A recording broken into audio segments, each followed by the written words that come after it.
Guys ഇന്നത്തെ recipe എന്ന് പറയുന്നത് എങ്ങനെ ഈസി ആയിട്ടുള്ള പരിപ്പോട ഉണ്ടാക്കാനാണ്. അപ്പോൾ നമുക്ക് വീഡിയോയിലേക്ക് പോവാം.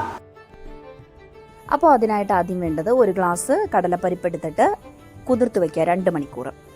ശേഷം 2 ചെറിയ സവാള, വേപ്പില, വെളുത്തുള്ളി, ഇഞ്ചി, പിന്നെ നമ്മൾ കുതിർത്ത് വെച്ച പരിപ്പ് കുറച്ചെടുത്ത് മാറ്റി വെക്കണം. ഇത്രയുമാണ് ആവശ്യമായിട്ട് വേണ്ടത്. അതിനുശേഷം നമ്മൾ എന്ത് ചെയ്യണം? അത് പരിപ്പ് കുതിർത്തത് എടുത്ത് ഒരു അരിപ്പപാത്രത്തിൽ ഇടുക. വെള്ളം വറ്റാൻ വേണ്ടിയിട്ടാണിത്. അതിനുശേഷം നമ്മളത് മിക്സിയിലേക്ക് കുറേശ്ശെയായിട്ട് ഇടുക. എന്നിട്ട് നമ്മൾ അരിഞ്ഞു വെച്ചിരിക്കുന്ന സവാളയും പിന്നെ ഇഞ്ചിയും വെളുത്തുള്ളിയും വേപ്പിലയും ഇടേണ്ടതാണ്. അപ്പോൾ വെളുത്തുള്ളിയും പച്ചമുളക് വേണമെന്നുള്ളവർക്ക് മാത്രം ഇട്ടാൽ മതി. അപ്പോൾ ഞാനിവിടെ കുഴയ്ക്കാൻ നേരത്ത് കുറച്ച് ചതച്ചമുളക് ഇടുന്നുണ്ട്. നമ്മുടെ സവാള ചെറുതായിട്ട് അരിഞ്ഞിടുന്നുണ്ട്. വേപ്പിലയും അരിഞ്ഞിടുന്നുണ്ട്.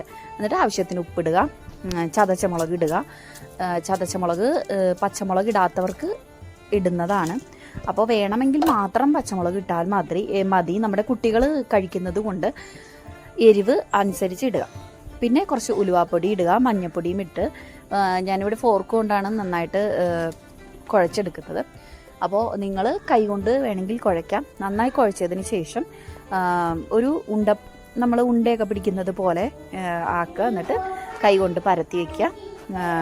എണ്ണയിലേക്ക് നല്ല തിളച്ചിരിക്കുന്ന എണ്ണയിലേക്ക് വേണം ഇതിടാനായിട്ട്. എന്നിട്ട് ചെറുതീയിലിട്ട് നന്നായിട്ട് ഫ്രൈ ചെയ്തെടുക്കുക. ഒരിക്കലും തീ കൂട്ടി വെക്കരുത്. തീ കൂട്ടി വെച്ച് കഴിഞ്ഞാൽ 2 വശവും മൊരിയും, പക്ഷേ ഉള്ളിൽ വേഗൂല. അതുകൊണ്ട് കുറച്ച് തീ. അപ്പോൾ ഗൈസ് നമ്മുടെ ചൂട് പരിപ്പോടെയും നല്ല ചൂടുള്ള കട്ടൻ കാപ്പിയും റെഡി ആയിട്ടുണ്ട് ഗൈസ്. അപ്പോൾ എല്ലാവരും ഒന്ന് ലൈക്ക് ചെയ്യുക, ഷെയർ ചെയ്യുക, സബ്സ്ക്രൈബ് കൂടി ചെയ്യുക.